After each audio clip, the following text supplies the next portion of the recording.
Hello and welcome to this fourth module where I'm going to introduce the concept of functions. So function written like that.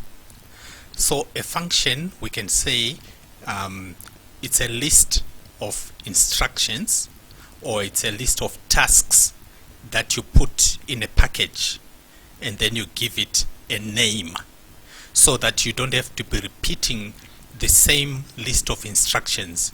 This is because you need to repeat those instructions over and over again.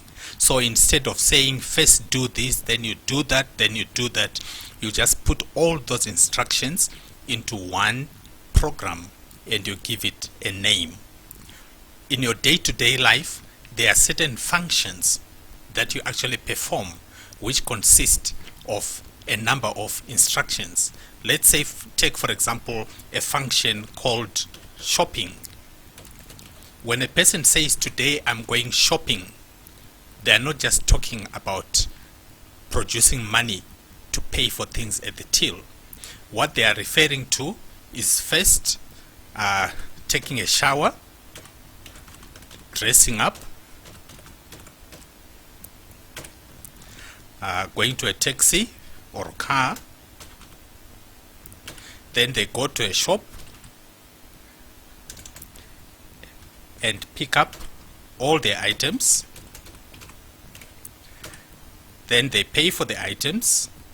When they finish, they probably go to the salon, etc.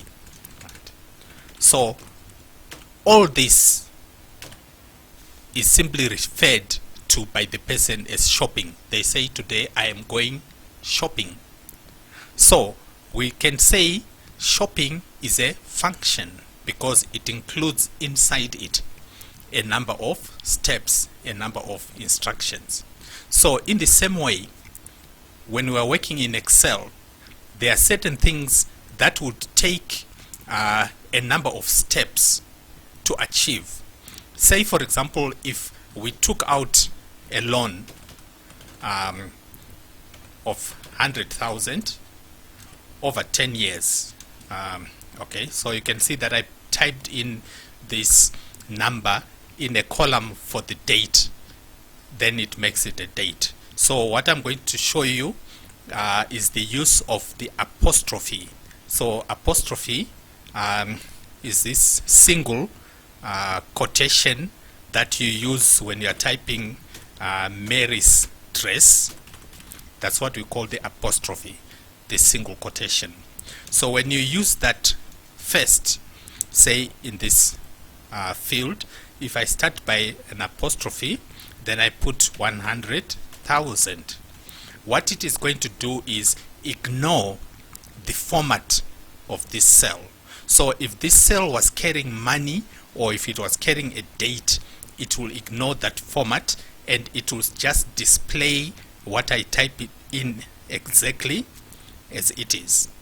Most of the times, I'm sure you have discovered that when you are typing a cell number 081 to it leaves out the 0 because it takes it as an ordinary number.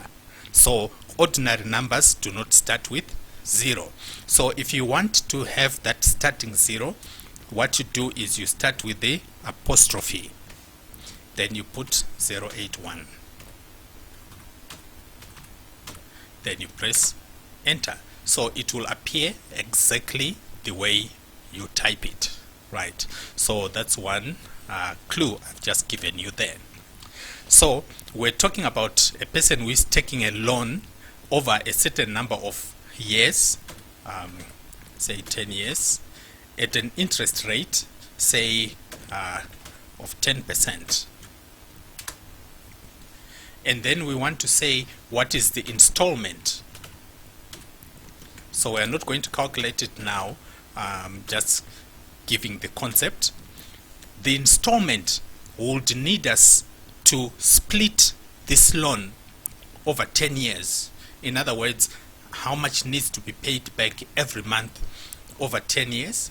Then we need to apply this interest rate on the balance every month until we get what is the average installment that needs to be obtained.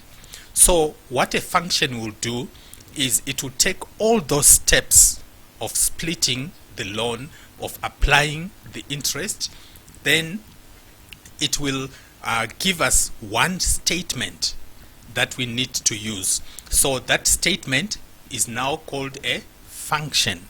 So with the function, all you do is you simply give it the loan amount, the number of years, and the interest rate, and then it will calculate for you the installment, because that function already has all the steps required for calculating the loan amount.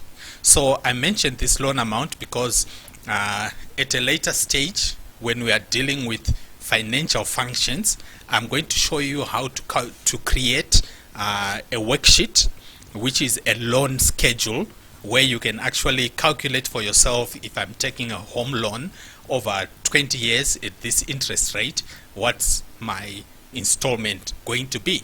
Or for example, if I want to pay an installment of so much, how many years am I going to pay that loan over?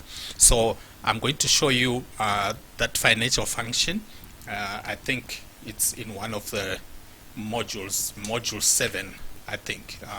Yeah, one of the modules is dealing with financial functions. So here I'm just introducing the concept of a function that it makes life easy for us. We don't have to know scientific functions. We don't have to be accountants. We don't have to know too much. All we need to know is simply what goes into that formula, and we feed it into the function. So in the next module, we are going to start dealing with what we call a string function. That's the one that combines these names into a full name, and also to get the gender. And then later on, we'll be looking at date functions that extract this day, month, and year from the date, and also that we can use as well to calculate the age of the person. Otherwise, for this module, it's just to give you a heads up of what a function is. That is just a set of instructions that we package together and we give it a name. So instead of now calling all the different steps one by one, we simply call the name of the function. So now we are going to move to the next module, where we now deal with the string functions to get our full name and our gender.